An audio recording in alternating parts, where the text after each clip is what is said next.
ऐसे नहीं कि कोई सामने बैठे, निष्ठा यानी योग कराए और दृष्टि दे।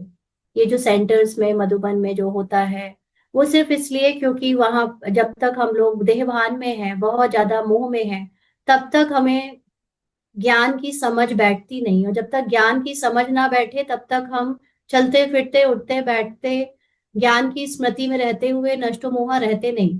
तो इसलिए बैठकर वो मेडिटेशन प्रैक्टिस कराना, दृष्टि देना, जैसे छोटे बच्चों को है ना, हाथ पकड़ पकड़ के लिखवाना होता है, इसलिए ये सब करवाया जाता है। अदरवाइज ये सारी बचकानी चीजें हैं। एडवांस लेवल पे ये सारी चीजों की जरूरत ही नहीं कि कोई बैठकर योग करे, कराए, दृष्टि दे।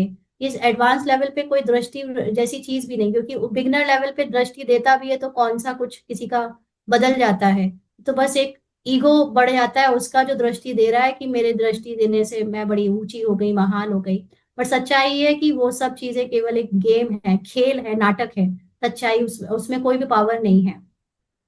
तो आप भले ही सामने वाले को लगता है कि मुझे तो उनसे दृष्टि मिलके बहुत पावरफुल फील हुआ, या मुझे तो बहुत साक्षात हल्का लगा, ये सारी चीजें खुद के मन की बनाई हुई होती है। क्योंकि हमारा मन पहले से तैयार होता है ये सोचने के लिए कि ऐसा हो फील करना है, ऐसा फील नहीं करना है।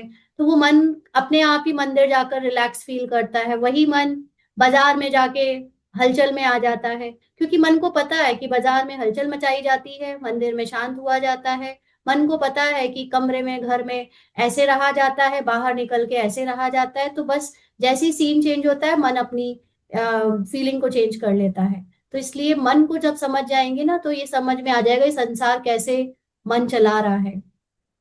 बाप तो कहते हैं चलते फिरते बाप को याद करना है। अपना चार्ट रखो, सारे दिन में कितना याद किया, सवेरे उठ कितना समय बाप से बातें की।